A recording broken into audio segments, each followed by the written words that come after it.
How you doing, guys? My name is Deion Craig, and welcome to our first episode of JUCO Gems with Deion. I'm here with East Georgia basketball's 2012-13 head coach Neil Bailey. 31-3 as a team, made it to the Elite Eight, the National Junior College Tournament. I mean, a really dominant team. I had the privilege of being a part of that team. Coach, how you doing today? I'm doing great. Appreciate the opportunity to talk. Yes, sir. Yes, sir. So what brings us here is this is the 10-year anniversary of our championship season. And like we said, we had a really historic run, something that's not easily duplicated, that you don't see anywhere too often. And we just kind of want to dive into some details with Coach, just kind of talking about that team, some of the players. So we're going to get right into it. Coach, just kind of talk to me about your process in building that team, kind of the things that you saw in the year before that you may need to fix going into that next season. Well, it was kind of a process that took 3 or 4 years. When I came to East Georgia, we did not have an athletic program when I got here, and that was part of my job to help things get started. I mean, I had to buy basketballs and uniforms and, paint lines on the floor and, everything else. So, but, the development of that championship team began as I learned how to recruit. And, when I first started, I recruited the type of players that were in our league, athletes who were non-qualifiers and, that guys that were, big names. And I tried to find compete against those other schools to recruit. Right. But, as I got further along, I realized certain kind of players worked better for me and my personality and my system. And what I was looking for, well, one of the things that I determined was that I wasn't going to have anybody come play for me that didn't come here, see the school, tour the school with me and Coach Jordan, and we talked, and then I brought them in the gym and worked them out. And that was the telltale right there, and I would specifically, during our workout, give them some corrections to make, I remember mine. Yep. Yeah. So you need to use your inside pivot foot, or why don't you try to do this? And I would watch and see how they responded. And the kids who, would say, okay, and then keep doing the same thing, didn't want, because the ceiling was limited, and I used to tell you guys, your ceiling, you can raise your level by, whether you're a D2, you can become a D1, or NAIA, you can become a D2 just by being a good listener and being coachable, take yourself up a level. So I learned that I only wanted to find guys who were coachable. And on that championship team, every single one of those guys were good listeners. They were super coachable. They wanted to get better, and they had a chip on their shoulder and something to prove. Right. They weren't D1 offers out there, and they weren't being recruited. Most of you guys, you might have had another option or two, but you didn't have a lot of options. Right. And, what I wanted you guys to see is a vision of you could come here and be successful here and, move on to the next level and play. So, as far as, what I needed, I didn't so much, I wanted to have players that balanced out. When I recruited you, I'm like, we don't have enough shooting. I need a guy that can shoot. And I mean, you're a guy that made 10 or 12 3-pointers in a game a couple times in high school. You know what I'm saying? Something like that. Yeah. Well, you can't fake that. Right. You can't fake that. You could make the ball go in the basket. And I didn't want to be in situations where man, we can't make a three.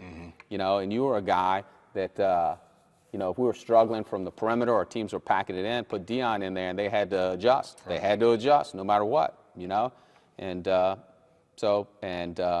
needed a true point guard because the year before, Jordan Johnson was our kind of a combo guard, and he was that played the one for us, but that wasn't his best role.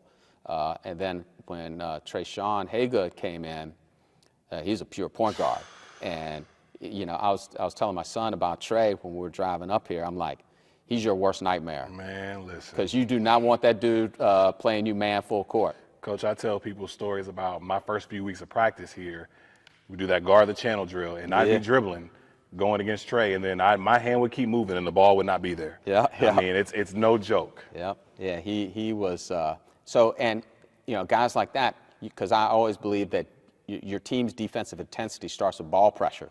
And you had Trey out there pressuring the ball to start the possession. 94 feet. Yeah, man, like everybody's defensive intensity because that ball was coming. That, you know, it was going to be an awkward pass coming somewhere pretty soon. You better be ready, and we'll be going down to Duncan, right. You know. So, yeah, you know, just finding the right people, the quality of the person was just as important as the skills on the basketball. In fact, I thought skills, like when I was recruiting, I looked for the quality of person first, and then I looked for, you had to have enough size and enough athleticism. Because if the kid's big enough and athletic enough and had the right character and attitude, the skills, we could take care of the skills. Right. The skills came in last, right. You know? And particularly if a kid had a skill like you had one thing that you were really good at, you know? If Trey had one thing he was really good at, you know? And like everybody kind of had their thing, and you put them all together with the right kind of people, and you have success. Right. I mean, and talking about good people, you know, that next year, that team kind of was forged, and I don't want to leave out Brian Bird and Larry and Waco and Marcus, who are from different pockets of the state of Georgia. But, you know, you talking about, you know, that connection made through Hinesville, you know, with Jordan, Trey, and DJ, and then, you know, Augusta with Coco, TC, myself. I'm kind of bridged between both. Yeah. You know, I mean, those characteristics from both, I mean, made some great competition on the court for sure. Yeah, well, and, you know, just talking to one of the current coaches and asking where the players were from, you know, they're from all over. And I'm like, you know, I wanted kids that had a reason to kind of want to be in Swainsboro, because it ain't for everybody, you know. Sure. And it's nice when you can go home and see mama on the weekend. Right. You're not right up, you know, at home, but you were close enough. And we just, you know, that triangle between, you know, Savannah, Augusta, and Macon, like if you weren't in that triangle, you were close to it. And that's where all my guys came from, right. You know, because there's plenty of good players. Plenty of good players. For sure, for sure. So kind of moving along to style of play, you know, I think about that starting five, and it's so interesting to me, it kind of just hit me. Your size and wing depth came off the bench, but kind of your smaller guards is really what set the tone. Like you just talked about defensive intensity and kind of having BP and DJ, you know, really holding down that paint. So just tell me about style of play and when you saw your team, you know, how you decided how you were going to play, and is there anything that you changed that we may not know about or that you wanted to change with that team? Well, yeah, it's hard to remember everything, but I know. Yeah, but I you know, I wanted to have an inside-out offense because I knew that shooting and making threes was critical to success, and the kind of threes that people make are the ones that come inside out. You know, and the game now has evolved where everything's drive and kick. You know, kick it out, drive in the lane, jump stop, kick it out. You know, you look at Villanova and all their success. Right. You know, everything is get 2 feet in the lane, kick it out, you know, perimeter oriented. But I went a little bit of a different way with, you know, having DJ was our number one option on offense. We got in the half court, like we wanted to get the ball to DJ, and everybody had to respect it because he was a really good low post scorer. Do you remember your rule for DJ? Nah, what was that? I think the rule was because at the start of the season, you know, DJ come in off that trail three, and he busted early in the game. Yeah. And he would have to make 3 layups before he attempted his first 3. Yeah, no, I do remember that now. Yep. Yeah, just because you can do it doesn't mean you should do it. Right. And he was so he was just a nightmare down there in that post. Yeah, and he had that big butt, and he knew how to use it. And that's kind of where BP came in, because you know, he had a unique skill as a high post passer. Yes, he did. Yeah. Very underrated, Coach. Yes, and he was a great offensive rebounder. Yes. You know, so like that's exactly what I saw. I had a low post scorer, and then my other guy, like he never scored unless it was off a dish for a layup or offensive rebound. But man, in the high post, he'd make the right decision, and he could feed DJ when he got the seal in there. He was a good defender. I want to say BP was a little mobile, man. We hedged, didn't we, on defense? He could hedge out there hard. I mean, right now he's like I was telling Coach Hines, like I've changed my defensive philosophy a little bit. Like we're switching everything now. Oh my gosh. We're switching everything because like that's kind of the way the game's got to go. Yeah. But like BP was ahead of his time. Yes, he was. With that skill set. You know, because he could guard 1 through 5 and was good. You know, DJ was a good athlete too. You know. DJ, I remember DJ back there. DJ would talk. Probably the best communicator, especially Yeah. when he really got into it back there on that back line of defense. Yeah, and that made it so much better. It made everybody better. And, you know, again, it's about complimenting each other. And like those two post players complimented each other. Then I had guys like you and Larry and Jordan that were just knockdown shooters. You know, and if you started paying too much attention inside, then it's coming inside out, and that's why we shot such a high percentage from three, because, you know, they're all step in rhythm, knock down shots, you know? Yeah. So kind of getting into, you know, staying with the style of play, but just kind of moving towards your lineup. You know, like I said, you kind of had all your size on the bench, but it was pretty deceptive. You know, you could play a few different ways. I know we had our amoeba zone defense. So kind of talk to me about how you put those pieces together. I mean, you were really good at kind of knowing when. I remember we put Brian Bird in the game. Hey, we got a lob coming right now. JB, we running JB right now, you know. Alex coming in. I mean, you got Trey guarding 94 feet, and then Alex Reed is coming in like a ball of energy. He, you know, I always think that when guys come in off the bench, your energy should pick up. And like particularly Brian and Alex, you know, would come in and really give us a burst and come in and play for 3 or 4 minute stretches. And we get better, you know, we get better. And, you know, it's such a gift as a coach when, you know, some nights people just aren't on, you know, for whatever reason, you're not on. And you got like 5 or 6 other options to put in there. Somebody's going to be on, you know. I mean, there are games where guys came off the bench for us to score 20 points. And, you know, the next game they might not score. But like they're on, they stayed in and they played more. And we would go big from time to time. You know, with, you know, 6'5", you know, 6'4", 6'5", Brian Bird, or 6'5", 6'6", John Blair out there. And, you know, and part of it too, though, with those guys, all those freshmen, I knew, like, they had to be playing next year. So I wasn't going to let them sit over there and rot on the bench, you know, particularly Alex. Like, he was going to be our point guard next year. And even though Trey was one of those dudes that could play 40 minutes a game and not even break a sweat, like, I made sure to get Alex about 8 to 10 minutes a game because he just needed that experience so he could improve. And plus, and, you know, all the way down the line, you know, I try to play 10 guys every game because when guys know they're going to play in games, they're going to practice harder. Yes, sir. You know? And you know, a lot of credit to the guys at the end of the bench, like Stetson and me too, Marcus. Man. Yes, sir. And we like that squad. We was that third team, yes, man. Sir. And like I tell more, you know, I use the example of Waco to my current players now, probably more than almost anybody else. You know, like he was a guy averaged like 20-something a game in high school. He shot it every time he had it and was instant offense and all that stuff. But for us, he was our scout team point guard. Yes, he was. You know, and he was damn good at it. Never missed a beat, man. I mean, as far as energy and competitiveness, he wanted it with Jordan and Larry and him every single day. And he was talking junk to him in practice. If they didn't come to practice ready to go, he'd light them up. Yes, he would. You know? Yes, he would. He'd light them up. And, you know, having that big body of Marcus in practice every day to bang, you know? So, like DJ and BP and those guys, J. Watt, they weren't getting any free passes. You didn't get no days off in practice with us. So that's a huge part of why we won. Like guys who are like never saw a minute in the championship game, you know, like were huge the whole season leading up to that. Absolutely huge. Could not have won without them. You know, people don't appreciate that. It takes everybody. For sure. For sure. All right, I want to move down 2 more seats. 2 big seats. A lot of potential in those 2 seats. Coco Brown and TC Williams, man. I mean, we talk about 31-3, and you know, if those guys had suited up, we probably wouldn't have lost the game. Don't know how it would go for, you know, the team and everything, but just from a basketball standpoint, just kind of talk about those guys. Well, you know, Coco, his freshman year when he came in, he was leading the conference in scoring after like 4 games. Before he got hurt, he was averaging like 25 a game and like 10 rebounds. I mean, and you want to talk about a high flyer. You know, he was a high flyer of all of them before he got hurt. And you know, he was rehabbing from that knee. And I don't know if you remember, like you know, he was back and was playing. He just wasn't good. You know, he just wasn't not relative to what he was and what we had. But like after Christmas in practice, he started doing some stuff. He started getting a little bit better. And then we had a game against at Central Georgia. It was their homecoming game.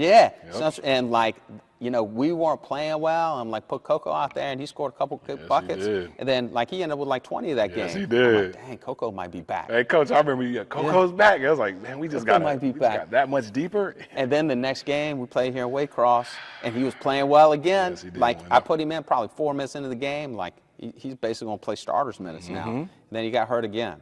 Yeah, went up for that dunk, man. Yep, got hurt again. And, in TC, like, that guy's story, he's got the greatest story of all. Man, he's got the greatest story of all because, he was just hanging around the gym, high school dropout because of his injury and everything else. Yeah. And I helped him get his GED and helped him get hooked up with rehab. Yeah. Next thing you know, that guy's playing in the D League. Man, that was a bad man. He came back stronger than ever his second year. That was a bad man. That was a bad man. Yep. Well, good. So, Coach, one of your best attributes to me, and maybe this is because you and I had a lot of conversations, a lot of time sitting down there, but I think you were great at role clarity. When you're in junior college, they call it the Wild Wild West, and when you have 13 to 15 guys who are trying to get out of there in a year or two, it can be difficult to manage. Like we talked about all those personalities, but just that anxiousness that everybody kind of sees that clock ticking. Yeah. So just kind of talk to me about your approach on that. Well, I think the players get the majority of the credit because of their character, and they understood that it was a team thing first, and they were okay with that. And I told them, and I was super proud of the fact that every one of you guys on that team got scholarship to play at a 4-year school. Every single one, third stringer to the star of the team. Everybody got to move on, and the rising tide, rises all boats, or as they say. Yep. And it worked out because people wanted guys from our program because they knew how to play. But, I was very clear, I think, on like, hey, this is what our team needs you to do.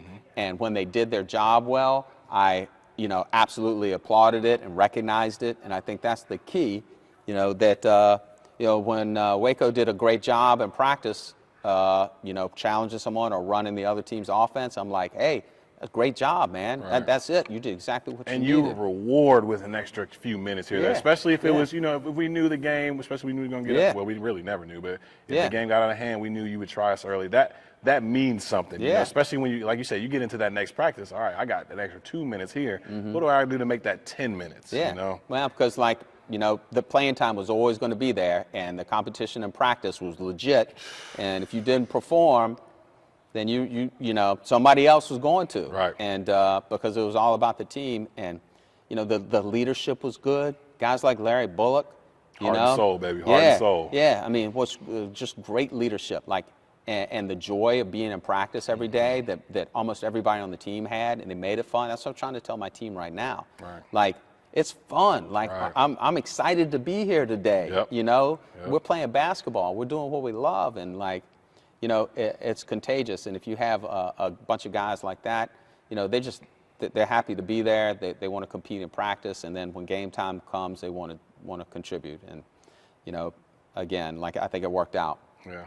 I don't know if it was something that you said. I know Polo, our manager, just say it all the time, man. We get to Kansas, everybody's going to be taken care of. And we believed it. I used to say it. Yeah, we believed it. Yep. Oh, my gosh, we believed it. And sure enough, that's what happened. Like you said, everybody had the opportunity to play somewhere else, man. And that's the biggest thing. Yeah, and I'm super proud of that. And but again, it just goes back to the quality of the individuals on the team. And you get the right group of people together, good things can happen. Right. And from 1 through 14, man, some quality individuals there. And I guarantee you, every program that they went to, they brought something to that program, whether they were a star player or a starter or a reserve, they brought that culture with them. Right. And that's what I think that coaches would want. Right. For sure. You good? You want to keep going? Yeah. Okay. So, 31-3, 3 losses. I remember each one of them very vividly. I want to talk about the first one, Tallahassee. Yeah. That was a good team. Yep. It's a good team. I don't think that Panhandle League was a beast that year. Yeah, they're always a beast. And I think the big part of it is when we went down there, we didn't know how good we were yet, and we weren't sure how we stacked up. Yeah.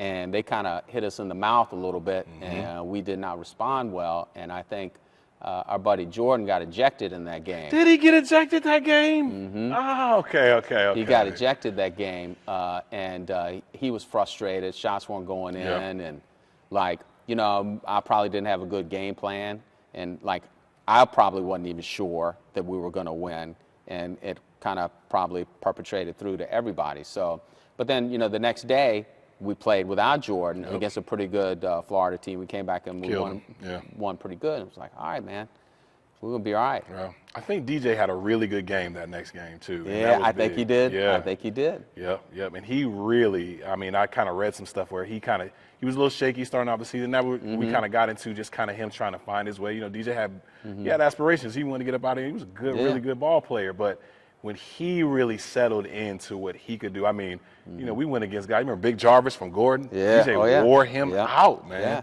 Wore him out. So that kind of added. People could not handle him inside. No. People could not handle him when he got the ball in the post. And he's finishing with either hand, left hand, right hand. He's got every footwork trick you can. And don't let him start hitting some jump shots. He'll be talking to you real quick. Yep. And then the second loss was at Chat Tech. Went up there sick on a Sunday. Everybody on the team was sick, or it was just terrible, man. Yeah, and you go into that YMCA gym, man. and like no locker rooms, and just like, we were down at halftime. Like, I don't even think we challenged, and we probably lost by 10. Yeah, it was not good. But because we played them here first, which I had forgotten, and we put like 110 on them. We kicked their butts. Yeah, but they were ready for us that time. Yeah, they were. Yep. They were. So before we get into that last one, I want to jump ahead to the championship game. So you know, that whole season, I think we surprised ourselves beating ranked Middle Georgia early season. That was probably one of our big early tests. Yeah. And then we go along. Gordon then is ranked. I think we knocked them off twice that season as well. So we get in the conference tournament. Then we beat Middle Georgia again. I think we're ranked number 6 at the time. And then we get into our conference championship game. Just kind of talk me through that. What do you remember about that game? I'll chime in here or there. But yeah, it was Chat Tech, and you know, they had some good players, and they were relatively well coached. I think they played like a 1-3-1 or some kind of weird zone. So it was they a were little 5 bit different. out though. They didn't have a big. I think I remember. And you know, they made more threes than we did, or shot more than we did for sure. It has a couple good defenders that could cause problems, and but what I remember most about the game is like we came out and just like put it on them. I think DJ scored the first 12, 16. He was killing. Yeah, I think we were up like 20-8, and like even with probably like 8 minutes to go, we were probably up by like 18 or something like that. And then they made a crazy run at the end. That kid Malcolm, I think he hit like 3 or 4 threes in a row. Got to like he started balling. They really started. I remember he was talking to our fans and. It never got to the point where I was like, uh-oh. No. But it was like, if he missed, like he'd shoot, and I was like, well, if he misses this, it's over. Dang, went in again. It went in. It went again. Like, you know, and it's like, we get to stop right here, it's over. Man, another 3, you know? And, but, you know, we made the plays because we were winners, you know, and we had smart players, and like, Trey and Jordan and Larry with the ball in their hand. They weren't going to lose that game. No, they made good decisions, and like, you know, we had good possessions down the stretch, and you know, even though like they were a tough team. They weren't going away. It was a good win. Yeah, it was a good win. I think we ended up winning by like 6 or 8. And 5, I think 5. It was it ended. I didn't realize until I looked back. It was they definitely made a run at the end of that game. Then we're headed to Kansas. You know, we got Coffeyville in the first round. I can remember you sold Coffeyville. You sold Coffeyville real well. And plus, you know, we're in Georgia. We hear a lot of hype about those Kansas JUCOs. And we didn't know everything. Yep. Supposed to be, they were the pedigreed teams, you know? Yep. And I think they had a pretty good point guard. And Trey, I never heard Trey. He was kind of talking up their point guard, but I think he was just getting himself ready in his mind. And we went out there and we put it on them. Yeah, well, we were ready for that game. Yep. We were ready, and we had a good game plan, and it worked. And like, it was over like 5 minutes into the game, it man. Didn't take long. We just ended up beating them by 40. And like, you know, I went back and looked at the box score of that. You know, like you probably scored like 6 or 8 points in that game. You know, like everybody contributed, and like they didn't have a chance. So that was great. And then we get into, you know, Spartanburg Methodist, I still hate them to this day. Yeah, you know, yeah. Well, they were undefeated. Yeah. And I knew that they were underrated all year. Yep. And my fear is that they were a lot like us. Mm-hmm. They were well coached. They had a plan. Yeah. You know, they had, you know, good pieces. Yeah, they were a little bit bigger at the guard spot, weren't they? Yeah, well, and like what I remember most though is, you know, I didn't have a great game plan because I didn't have. It was the next day. Yeah. You know, it was the next day, and I'd watched. And back then, getting film was like so much harder than right now. So I don't even know if I saw film of them before the game, but I had film. I stayed pretty much up the entire night, like coming up with a game plan. I felt pretty good about it, and part of it was their big freshman center. Like we weren't going to come out of the lane on him when he got it. And he made 2 threes like early on. Yeah. And like he was like 1 for 10 for the year from 3. And he made 2. And I felt like the team kind of began to doubt the game plan right then. And because I always felt like I had control of the game. Like every game. Like I knew what was going to happen. Like I had control of the game. I didn't feel like I had control of that game. And like guys were like, hey, we need to do this, we need to do this. And I'm like, no. Right. And I remember getting there, listen, guys, listen. Yeah, and we just weren't right. You know, we never got right. And like the worst thing is it's one and done. You know, it's one and done. All and right, like, back home. Yeah. Because we could have won this. I feel like we could have won the whole thing.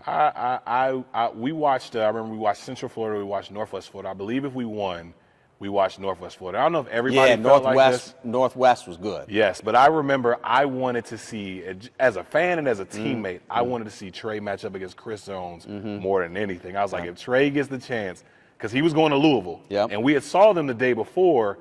They had came back down 20 and beat New Mexico Junior College, and he had scored like 20 in the second half. I'm like, man, Trey, if he gets a chance to get by to that guy, man. Yeah, because they were roll the ball out team. Yeah. Like those are the kind of teams that we crushed. You know, and I was laughing with Coach Hines earlier. Like, I don't know if you remember this, but when we got to the hotel in Kansas and we were walking up the stairs, I could smell weed everywhere. Yep. I don't want to put out there, but Kilgore College. Yeah, and I'm like, we're going to win the whole thing, yes, man. we were. Everybody doing this? Okay, all right. Yeah, if this is the way they're approaching it, Right. like, we're going to win the whole thing because we're here for business. I know my guys are here for business, Right. you know? I can't believe I was telling Tom about that before we got here. Yeah. I'm like, we're going to freaking win, Yeah, you know? man. And it was that experience, man, was so great. I remember it was like the greatest AAU tournament you could ever go to. Seeing all these big time coaches just walking around mingling, we were just kind of. I know my mouth was at the floor, like, man, this is the stage right here. You remember going to the school? Yes, sir. You guys yes, were like sir. conquering heroes in there, Yep. and got to talk to the little kids, and they were all cheering for you. Yep. That was good stuff. Coach, let's dive into that. I think you and Coach Jordan were very, very intentional about making us get back in this community. Was it every Tuesday or every Thursday we would have our class, and then we would go sit in our class. I mean, I remember I had a troubled kid in there. I hope he's doing well now. You know, it's just and it meant so much for them to see us once a week. You know, I remember teachers like, hey, listen, this can't be a one-off thing. Once they see you and they kind of get attached to you all, then they start coming to your games. You know, they start coming to our campus events. So that was definitely special, man. You guys did a great job with that, man. Well, this, you know, it's part of why we, you know, or in the profession of working with young people is, you know, we want them to grow and learn and become people like you guys are now. You know, that's what makes me the most proud is like, yeah, you guys turned out all right. You know, like that work we did, like did something. Like we at least had a little small hand in that. Yeah. And like doing little things like that was all part of it. Yeah. So last question, just the landscape of college basketball has changed. You and I kind of talked about this before, how it's JUCO everywhere now, pretty much. Yeah. And the playing field is kind of even, it's leveled. You know, there's some who thinks that JUCO is not going to be non-existent. I like to differ just because it's always been here. You know, if the rules kind of fit what we've been doing, why would we now dissolve? Yeah. What's your take on just JUCO ball, kind of players doing JUCO ball? How do you see it now? You know, you kind of been away from it for a few years. Yeah, you know, I haven't really thought that much. You know, JUCO ball gives guys a chance, just like all of you guys that were under-recruited and that have a passion for the game and feel like they can play at a high level. You know, it's a great place to prove yourself. Because I know even right now, if you can play in this league, then you can play Division I, Division II basketball for sure. For sure. Because the level of athletes that play in junior college is just as high as anywhere else. And it's just a matter of who can put it all together to become that complete type player that can help, a bigger school. But, I do think, like, in JUCO, like, you're never thinking more than 2-year increments. That's the way everybody is now. It's like, welcome to that world. Yep. You got your team for this year, and you got to coach them up and win this year because you don't know what you're going to have next year. Mm-hmm. And, and building those relationships with guys so that they'd stay for year 2. Right. And even if they, weren't maybe playing so much in year 1, that they weren't trying to be quick out of the door. And I think that that's important too for if any college coach wants to be successful. They got to get that value and the love of the program and want to be there. Without a doubt. All right, and now I just got to get your kind of your favorite moment from that season. It could be practice, it can be on the bus. I remember, Coach, for some reason we were a Harlem Knights team. Yeah. And that was that threw me off my first time. I was like, we watching Harlem Knights on this bus. Okay. We watched it like every road trip. Every road trip. Pretty much, same movie. I think my favorite memory, and this is one of my favorite stories, is during summer school, the summer before that season, we were doing our summer workouts, and Jordan Johnson was in there doing, we had his workout, and then he's staying, shooting on the gun, and, I go back to my office, come back, he's still in there. And he's like, Coach, what I got to do to have my jersey hanging up in the gym? I'm like, I tell you what, Jordan, if we win the championship and you're a first-team All-American, I'll make sure your picture's up in the lobby of the gym. I came back today. It's up that there. Picture is up there. Yes, sir. That picture is up there. So, and this is a kid that wasn't even all-conference as a freshman, I was like, all right, first-team All-American, we'll get you.